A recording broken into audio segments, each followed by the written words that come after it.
বাঁধাকপি খাওয়ার উপকারিতা। শীতের সবজি বলতে যেগুলোর কথা মাথায় আসে তার মধ্যে অবশ্যই থাকে বাঁধাকপি। কেউ বলে পাতাকপি, কেউ বা বাঁধাকপি।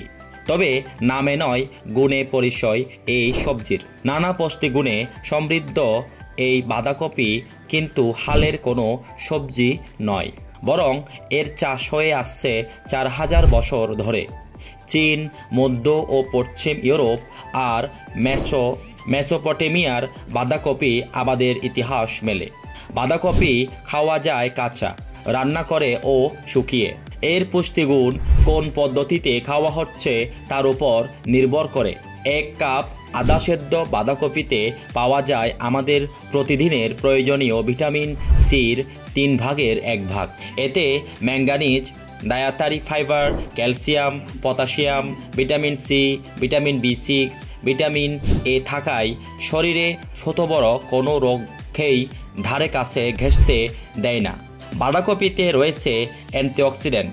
এর ফাইটোনিউট্রিয়েন্টস কোষকে সজীব রাখে, কোষের প্রদাহ দূর করে। ফলা কমায়, যা ক্যান্সার, হার্টের অসুখ। ফলা কমায়, যা ক্যান্সার, হার্টের অসুখ, ডায়াবেটিস প্রতিরোধে সহায়ক ভূমিকা রাখে বলে মনে করা হয়। প্রচুর পরিমাণে ভিটামিন কে থাকায় এই সবজিটি নিয়মিত খেলে ব্রেন পাওয়ার ও বৃদ্ধি পায়। সেই সঙ্গে নার্ভের ক্ষতি হওয়ার আশঙ্কা কমে।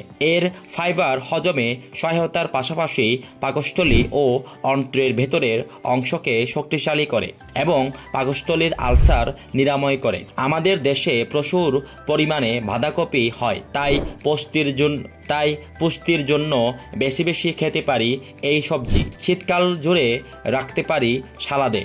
আর এই বাঁধাকপি দিয়ে নানা ধরনের পদ ও রান্না হয়ে থাকে।